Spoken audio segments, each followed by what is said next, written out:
Olá, bem-vindos a mais uma conversa com o especialista. Estamos hoje aqui com Fernando Silveira, que é neuropsicólogo, mestre e doutor em psicologia, coordenador da especialização em aba aplicada ao transtorno do espectro autista e ao desenvolvimento intelectual pela IPOG.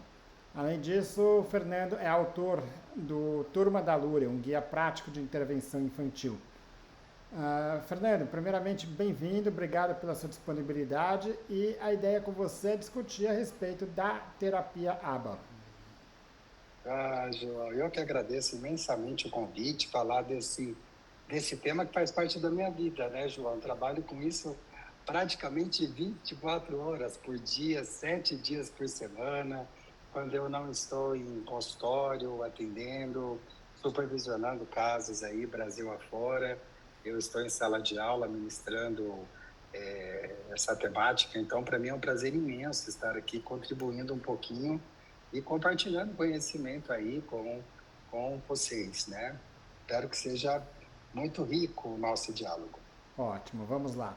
Então, a primeira coisa, Fernanda, é a gente entender um pouco o que é o ABA, né? Porque o ABA se fala muito em terapia, como se fosse uma forma de tratamento, mas no fundo a sigla ABA vem de Applied Behavior Analysis, ou análise do comportamento aplicado. Na verdade, é uma ciência, uma forma de estudo de comportamento, né? Que é usada para Isso, guiar essa terapia, né? Então, quais isso são as mesmo. bases dessa ciência e como é que ela foi desenvolvida? Isso mesmo, João. É muito legal a gente começar primeiro dizer que ABA não é um método, né? As pessoas pensam que ABA é um método, né? Método, a gente parte do pressuposto de que a gente vai colocar todo mundo dentro de um mesmo lugar, nós vamos partir de um mesmo lugar com todos os indivíduos e caminhar, né, dentro de uma mesma proposta de intervenção. A ABA, ela é uma ciência individualizada, onde é feito de fato um estudo de sujeito único, ou seja, dentro do seu contexto, com as suas vicissitudes, as suas particularidades, as suas necessidades, as suas interferências, né? E as bases hoje que sustentam a análise do comportamento aplicada são três, na verdade. Primeiro, por ela ser uma ciência, ela precisa de uma base mais conceitual. E essa base conceitual nós encontramos hoje no behaviorismo radical, que é proposto aí por Skinner, que é o nosso, inclusive aqui atrás de mim, não sei se dá para ver aqui, João, tem um bonequinho do Skinner, né? Eu sou totalmente apaixonado pelo Skinner, e ele quem dá para a gente as bases epidemiológicas, ou seja, científicas, conceituais. É muito difícil o analista do comportamento hoje não beber na fonte do Skinner. Eu não diria nem difícil, é impossível. É claro que o Skinner ele não desenvolveu trabalhos com o TEA, isso veio depois, mas a base filosófica, né, que nós temos hoje é totalmente pautado nos princípios do behaviorismo radical. Depois nós temos uma base que é uma base mais científica, que é onde a gente bebe da fonte das pesquisas, que é o que a gente chama de pesquisas experimentais. Então, nós temos uma base experimental. A aba, por ser uma ciência, ela é 100% baseada em evidências. Eu costumo dizer que não é as nossas intervenções, por mais que nós tenhamos intuições a respeito de um modelo adequado de atuar junto à criança, mas a gente sempre precisa estar angariado em algo científico, em algo que foi testado, experienciado, evidenciado. E a terceira base, que é a própria aplicabilidade, né, João? Não sei se vocês né, sabem, o seu público de um modo geral sabe, mas a aba ela tem a sua aplicabilidade porque é você colocar em prática toda essa base conceitual epistemológica, toda essa experimentação prévia realizada, com o objetivo de melhorar a qualidade de vida, de modificar comportamentos interferentes, de ensinar novas habilidades para o nosso sujeito e trazer para ele comportamentos que sejam socialmente mais aceitos, mais adequados, mais ajustados ao seu meio, melhorando, como eu já disse, a qualidade de vida não só do sujeito, mas também de toda a família.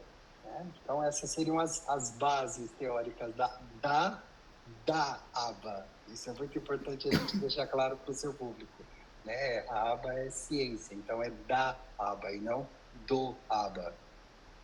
Vamos lá.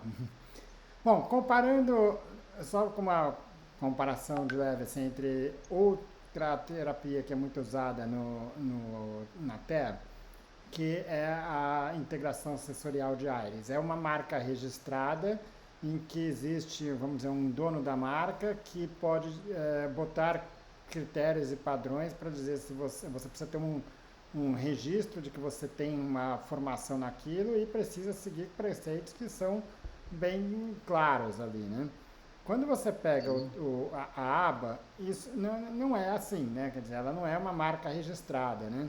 E aí, isso não faz com que, eventualmente, vamos dizer, qualquer pessoa possa falar, olha, eu faço aba e de repente está fazendo uma coisa que na verdade não é bem aquilo, ou cria uma técnica que fala que é baseada em ciência, então aquilo é aba. Sim, João, o tempo todo. É uma aba brasileirada, né, que a gente fala. Porque, na verdade, isso acontece com muita frequência.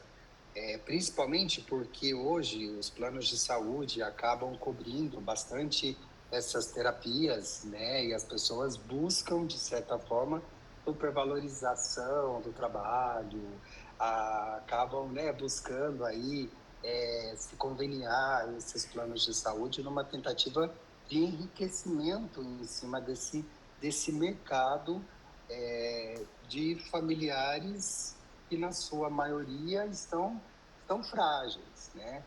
Mas hoje a aba, de fato, ela tem, né, algumas limitações aqui no Brasil. Por exemplo, nós não temos, assim como nos Estados Unidos, nós temos aí entidades, organizações que oferecem certificação. Para você atuar como analista do comportamento, você tem que ser CBA, QBA, você tem que, né, ter toda uma carteirinha que você apresenta, enfim. No Brasil, a gente não tem essa entidade. Na verdade, hoje, você sendo especialista em análise do comportamento, você pode atuar como analista. Seja você psicólogo, seja você pedagogo, seja você de outras áreas do conhecimento, desde que você tenha essa especialidade reconhecida pelo MEC, você pode, né? Mas é muito importante aproveitar esse espaço aqui do seu programa para dizer que hoje nós temos a BPMC, que é a Associação Brasileira de Psicologia e Medicina Comportamental, e ela oferece para a gente parâmetros, né? Parâmetros, ou seja, o que buscar como sendo verdadeiramente a aba, né? Então, uma das recomendações hoje que a gente faz muito para os pais é: pais, quando vocês vão buscar serviço em aba, pergunte para o terapeuta quem é o supervisor. A aba hoje, João, existe uma hierarquia que a gente chama, que é o supervisor, o coordenador e o aplicador. O supervisor é aquela pessoa que ele tem que ter uma formação stricto sensu, ele tem que ter certificação, tem que ter a supervisão comprovada, né, por uma carga horária gigantesca, ele tem que ter comprovação em participação em eventos, é o boss do esquema todo, é ele quem vai montar os planos de intervenção comportamental, é ele quem vai, de certa forma, orientar os coordenadores. E daí sim, né, que é uma confusão que as pessoas fazem. Quando a gente faz uma especialização em análise do comportamento, na verdade, a gente não se torna supervisor, a gente se torna coordenador. O coordenador é quem vai gerenciar a equipe, é quem vai treinar pais, é quem vai treinar os aplicadores, é quem vai, sim, atuar de certa forma, mas ele sempre deve obediência a um supervisor, que é alguém que tenha uma formação a título de mestrado, doutorado. Então, a BPMC sempre fala, pergunte para os coordenadores quem é o supervisor, quem assina pela criança, né? E temos os aplicadores, que são as pessoas que, na verdade, são estudantes ou são profissionais que têm que ter aí uma carga horária se não me engano, de 40 horas de treinamento, e tem que ter um acompanhamento mensal, né? No caso da minha clínica, a gente tem um treinamento semanal dos coordenadores, do próprio supervisor, para garantir a eficácia dessa ciência. Então, essa hierarquia toda, né, que é a grande recomendação da BPMC. O que a BPMC tem trazido hoje para o Brasil, numa tentativa de instituir algo, é o CABA-BR, que vem aí, que é a certificação ABA Brasil, numa tentativa de, olha, se você quer um serviço de qualidade, busque por um profissional credenciado, né? Ou seja, que tenha a certificação do CABA-BR. Aí nós teremos a certificação para supervisor, a certificação para coordenador, a certificação para aplicador, né? Mas é algo que ainda está engatinhando no Brasil. A gente tem muito o que crescer nesse sentido, porque, infelizmente, na prática, o que a gente vivencia são profissionais utilizando o nome ABA, mas exercendo aí, na verdade, uma outra modalidade científica e terapêutica que, na maioria das vezes, é desconhecida pelos verdadeiros terapeutas. Ótimo.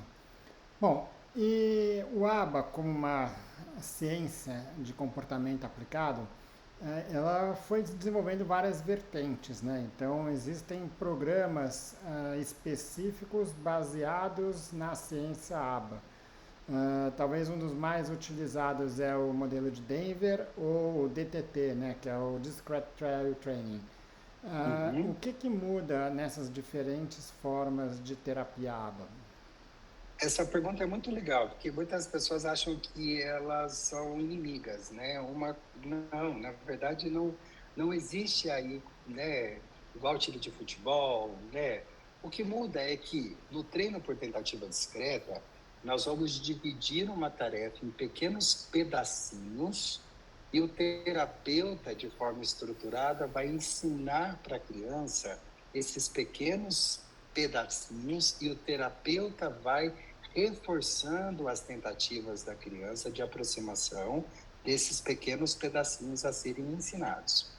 Ao passo que na terapia com embasamento em Denver, que é uma terapia mais naturalística, a criança elege o reforçador, né? A criança elege o seu próprio brinquedo e o terapeuta aproveita esse brinquedo para ensinar para a criança tudo aquilo que a criança precisa aprender.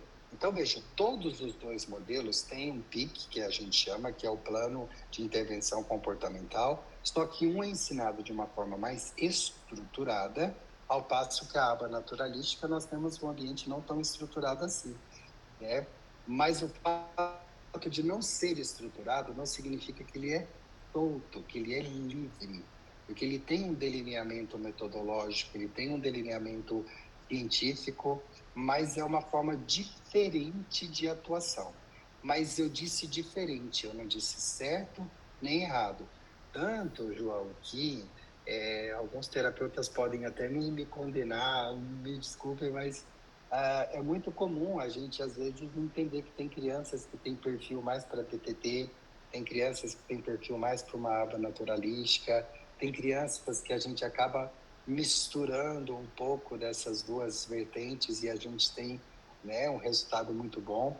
Eu tinha uma professora minha durante meu processo de formação que falava uma coisa que é muito bacana, que a aba não tem aquilo que é certo ou errado, tem aquilo que funciona para a criança e não funciona, né? Então, tem crianças que quando a gente faz esse plano de intervenção alternando desses dois modelos, a gente obtém sucessos muito importantes. Mas, basicamente, a diferença entre os dois é essa. Ótimo. Bom, e existem diversas outras formas de intervenção, além dessas duas que talvez sejam as mais conhecidas, né? Habitualmente, o supervisor, o coordenador em aba, ele tem conhecimento mais amplo de todas essas terapias ou ele acaba se especializando e focando num tipo de intervenção?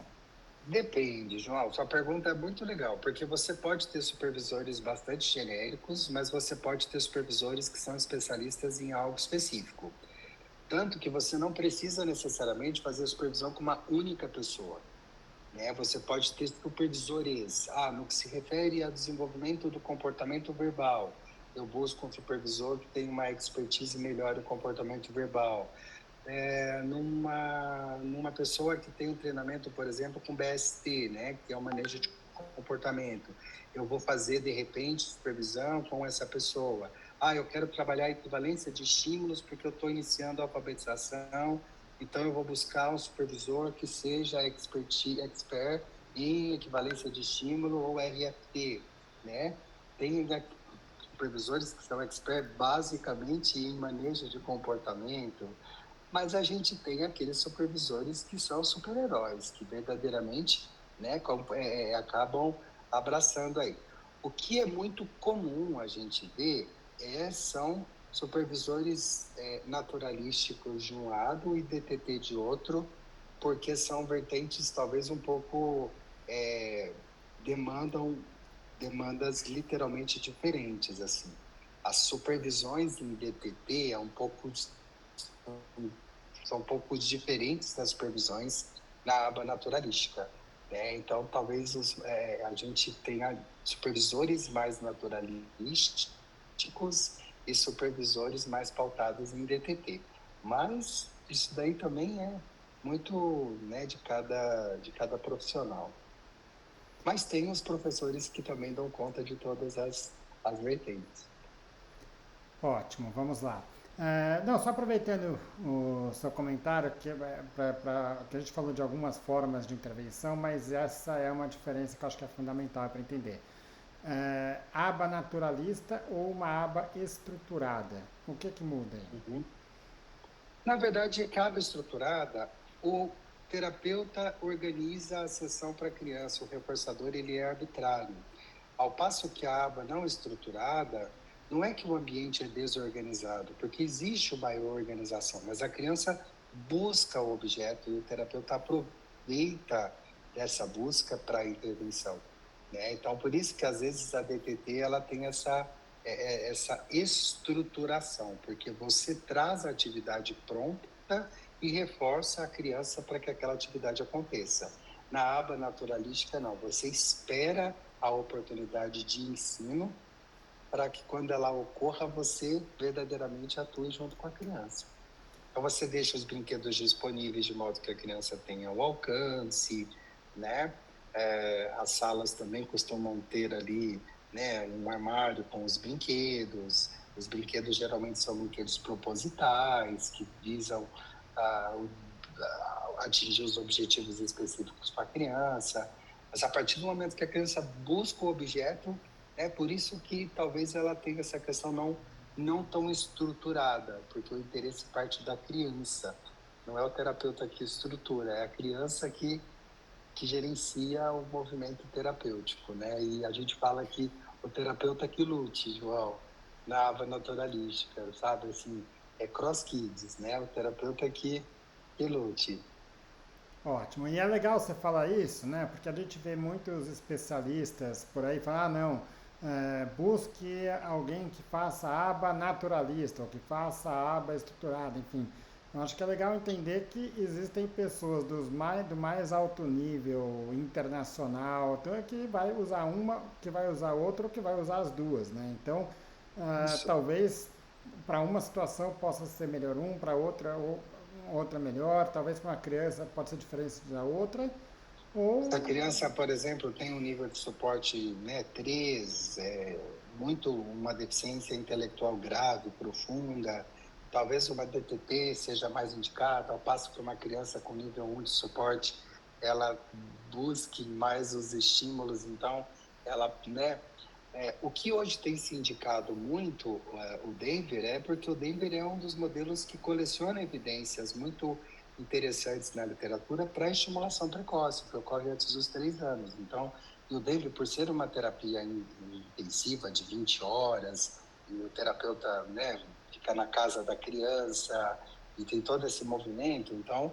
talvez alguns médicos acabam recomendando o Denver, né, nessa tentativa de aproveitar esse período de poda sináptica aí para trabalhar o máximo possível as oportunidades de ensino com a criança.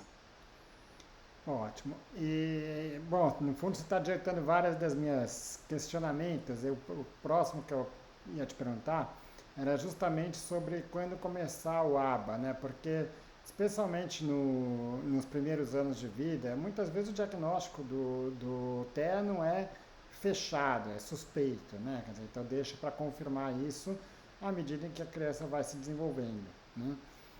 Não tem um teste específico que a gente pode falar, olha, essa tem, essa criança não tem. Às vezes é evidente, às vezes pode ficar naquela situação que fala, olha, provavelmente, possivelmente, mas a gente não tem como, vamos ter que dar o tempo para isso. Nesse momento, uma criança ainda pequena, 2, 3 anos, o ABA ele vai entrar dentro dessa rotina dessa criança, que talvez tenha, talvez não tenha, mas que tem talvez algumas deficiências aí que são sugestivas? Sim, a gente usa o termo de um diagnóstico temporário e a intervenção como critério de controle de variável. Porque às vezes a criança tá com privação de estímulo e a gente recebe, né? No caso, eu trabalho na Clínica Lúria, aqui na minha cidade, né? Onde eu atuo como supervisor aqui. O que a gente vê de crianças que chegam com 1 ano e 8 meses, diagnosticadas com TEA e que após a intervenção precoce esse diagnóstico ele é reconsiderado, é um número de crianças bem importantes, né? Porque na verdade ficavam muito na tela, eram crianças que muitas vezes os critérios diagnósticos não estavam tão controlados, como eu disse, a privação de estímulo de modo geral, porque o autismo, a criança pode se comportar como TEA, mas não necessariamente ser TEA. Às vezes ela se comporta por falta de estimulação, por falta de oportunidade de ensino e aprendizagem, por falta de socialização, por falta de ir na escola, por pais que muitas vezes não favorecem a comunicação, desenvolvimento da fala, né? Então, a gente tem sim crianças que hoje... E você me perguntou do tempo, né? João, quanto mais precoce a intervenção, menores são os riscos e os impactos na vida do sujeito. A intervenção precoce hoje ela já está mais que comprovada que ela é o grande diferencial na vida da pessoa. Tanto que quando a gente recebe adolescentes no consultório, né, para fazer uma anamnese, por exemplo, que é uma entrevista, né, para receber os pais e conhecê-los e tal, a primeira coisa que a gente pergunta, e aí, teve estimulação precoce? Teve. É um barato, porque você vê que com a estimulação precoce, a performance da criança, os comportamentos, a gente usa, né, o termo os repertórios da criança são muito diferentes quando comparados com crianças que não receberam essa intervenção precoce. E a gente tem que aproveitar esses períodos de exuberância cerebral mesmo, né, que ocorre ali por volta dos 2, 3 anos, sim, que é o período pré-escolar, para aproveitar oportunidades para desenvolvimento do indivíduo, né, principalmente dentro do atraso do desenvolvimento, como é o caso do TEA. Muito bom. Vamos lá. Alguns estudos mostram que o ABA, a terapia ABA, precisa de até 20 ou 40 horas semanais para ser aplicado, né? E obviamente que essas crianças elas não vão passar ali 8 horas por dia dentro do seu consultório, né? Como é que, o que significa isso? Quer dizer, como é que você cumpre essa demanda de intervenção na criança?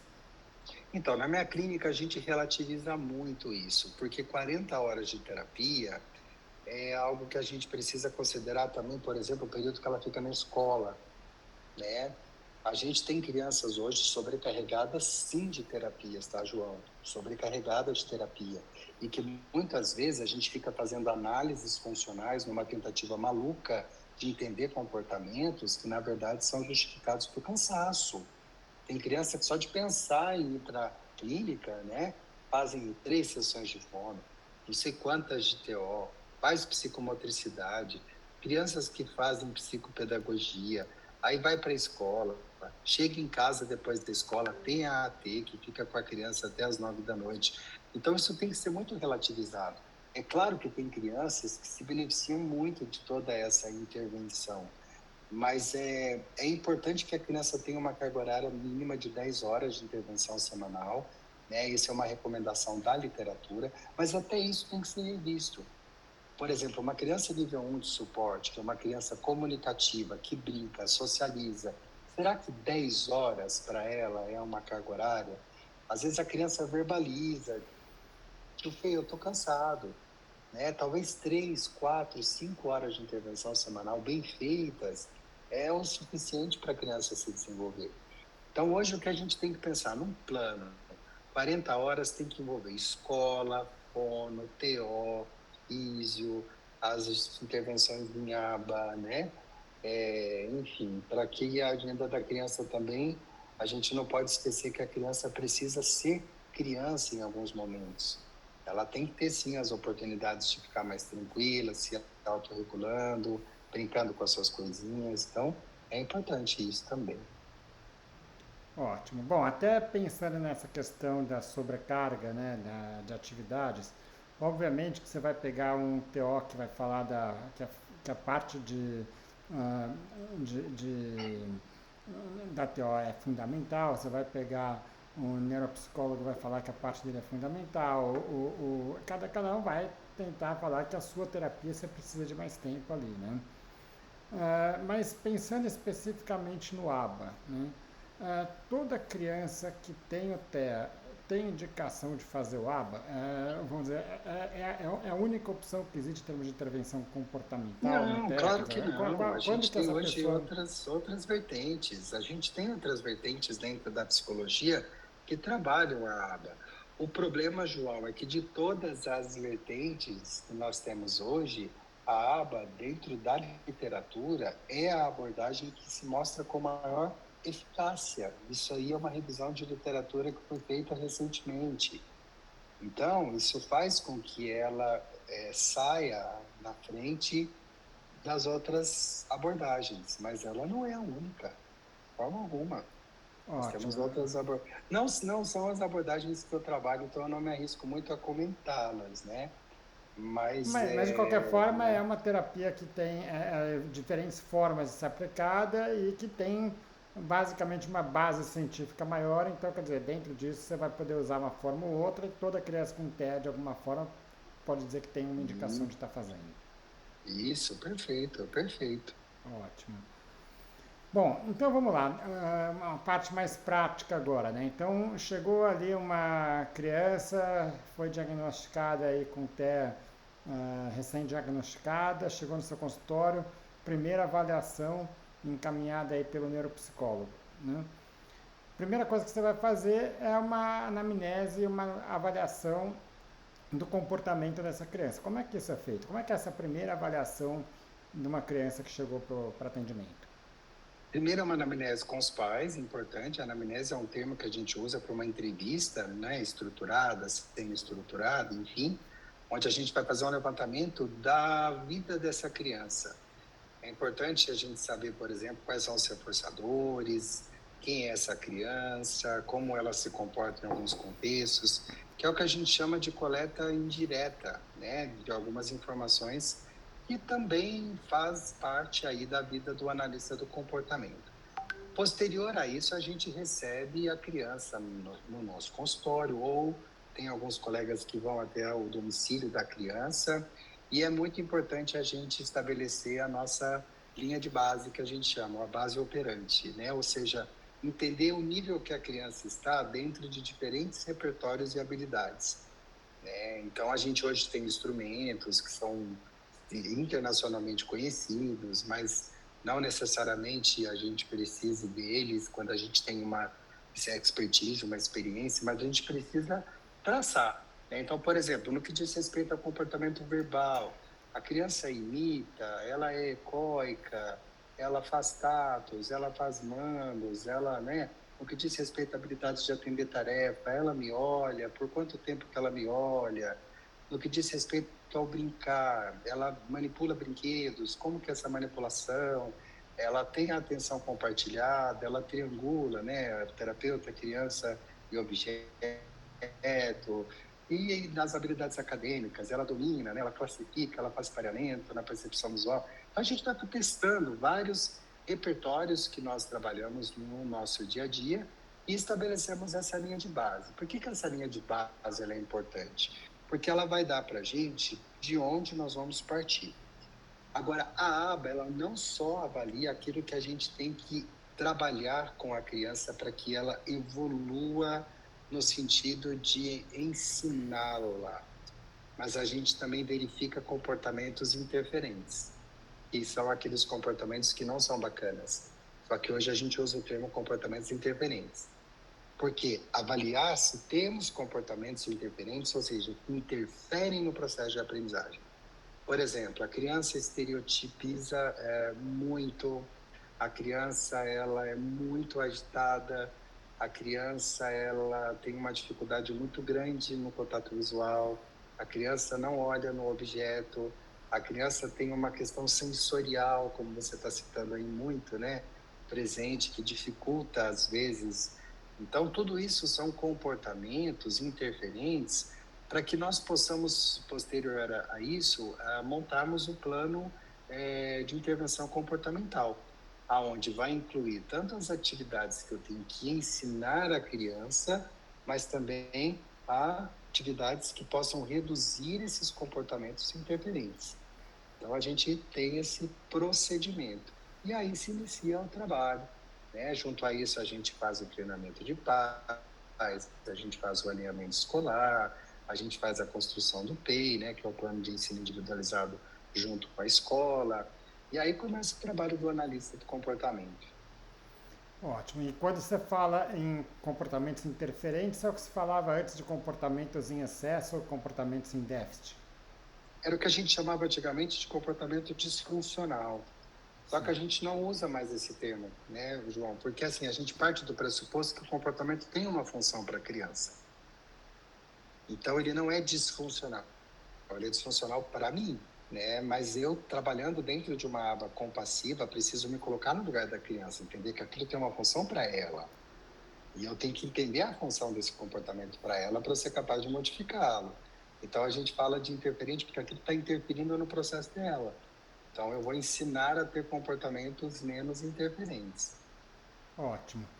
Bom, e fez essa avaliação inicial, essa anamnese, aí se identifica uma série de comportamentos que precisam ser trabalhados, né? Seja esses comportamentos interferentes, comportamentos que estejam talvez ainda deficientes, né?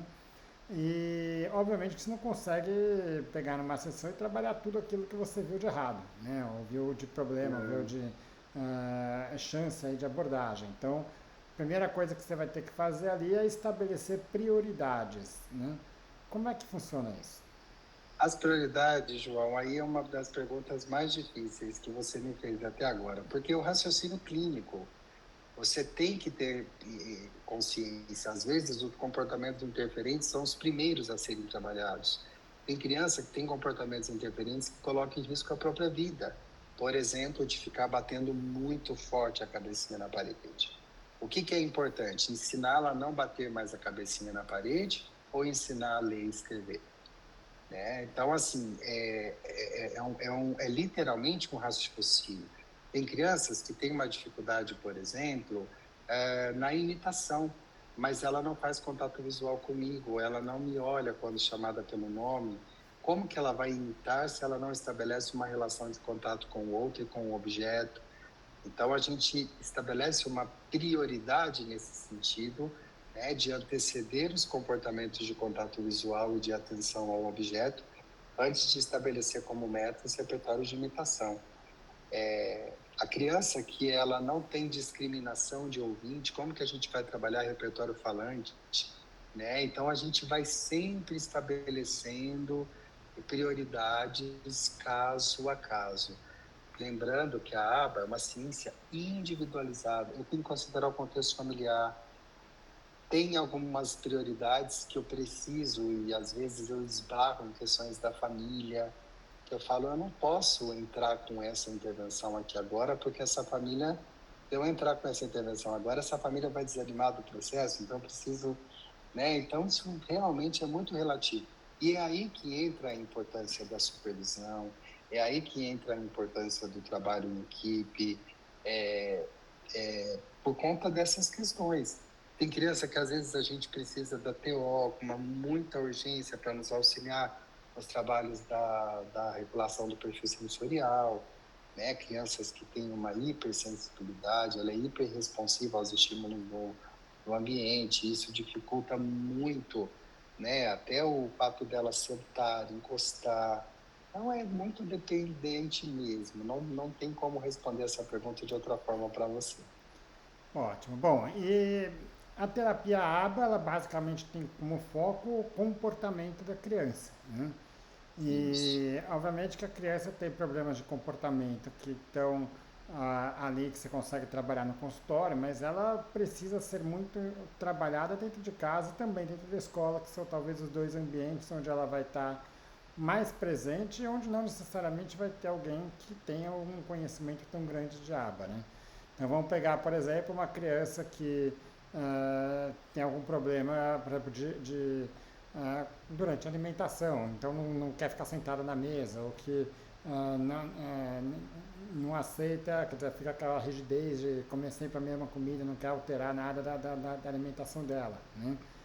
É um problema que está lá na casa, mas como é que você auxilia, vamos dizer, esses outros comportamentos, talvez fora do consultório? É porque o trabalho do analista do comportamento, ele só finaliza quando a criança generaliza aquele comportamento para outros contextos. Se a criança come direitinho só no meu consultório e não come direitinho na casa dela, eu sou um péssimo analista.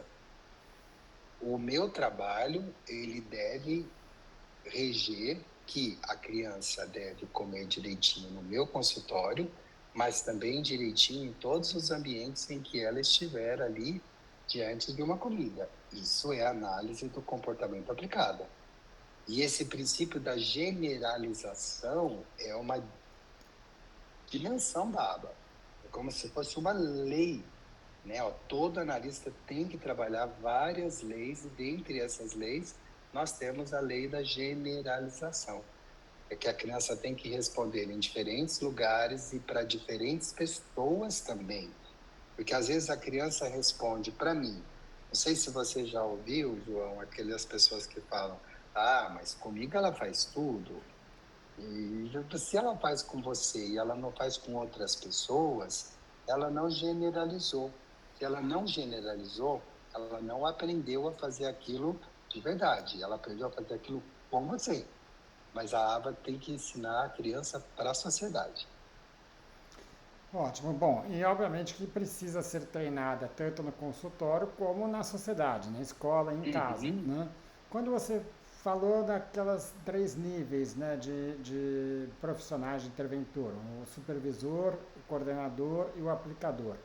O aplicador seria talvez o pai ou a mãe, poderia ser um aplicador, né? Pode. E na escola, você tem aí a opção, em alguns casos, de ter o acompanhante terapêutico, que seria talvez um aplicador também.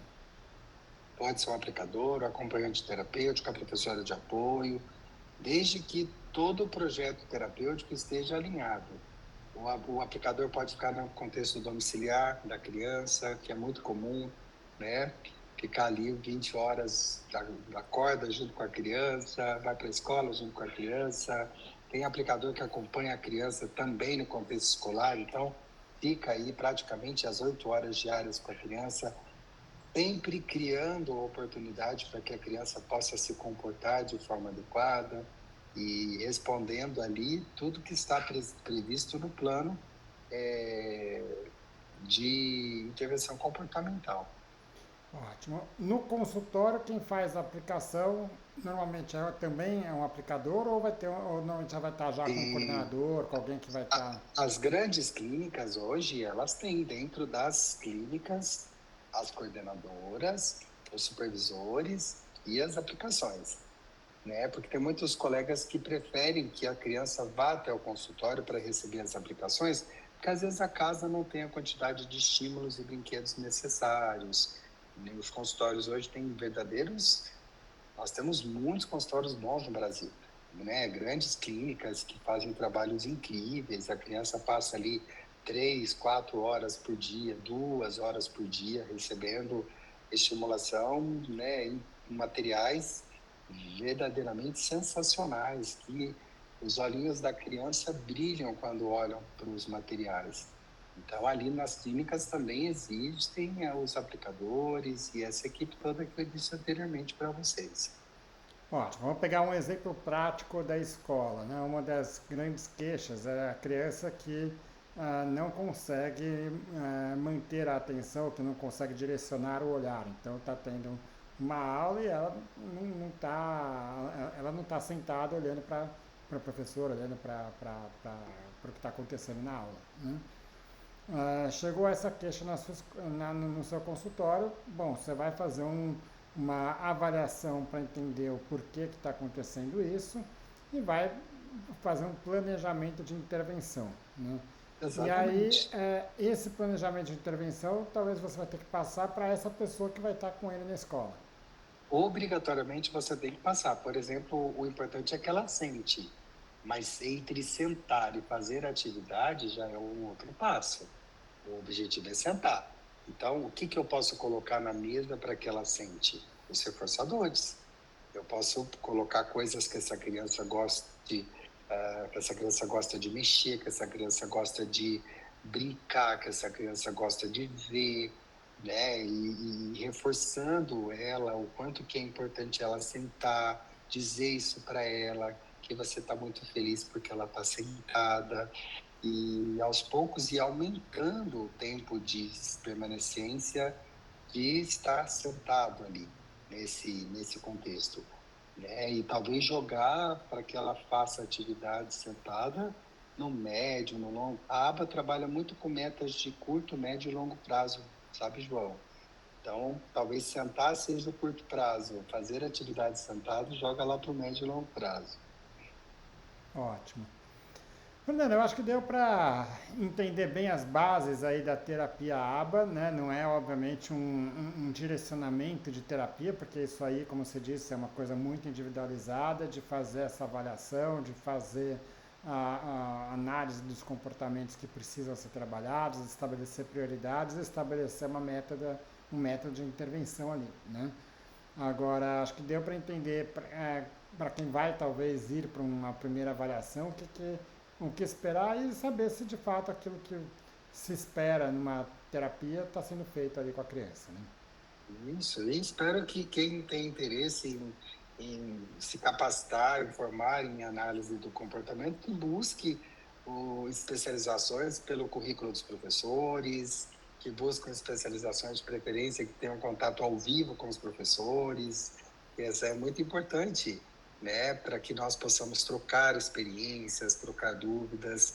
Isso faz uma diferença muito grande no nosso procedimento de formação. Legal. Fernando, eu queria te agradecer mais uma vez a sua disponibilidade, acho Imagina. que foi bem válida a discussão e contar com você aqui em outras discussões. Com certeza, João. Eu que agradeço aí a você, agradeço todo o seu público e me coloco à disposição. Qualquer dúvida, qualquer comentário, qualquer crítica, a gente está aqui para crescer, tá? Então, muito obrigado pelo convite. Obrigado mais uma vez, Fernando.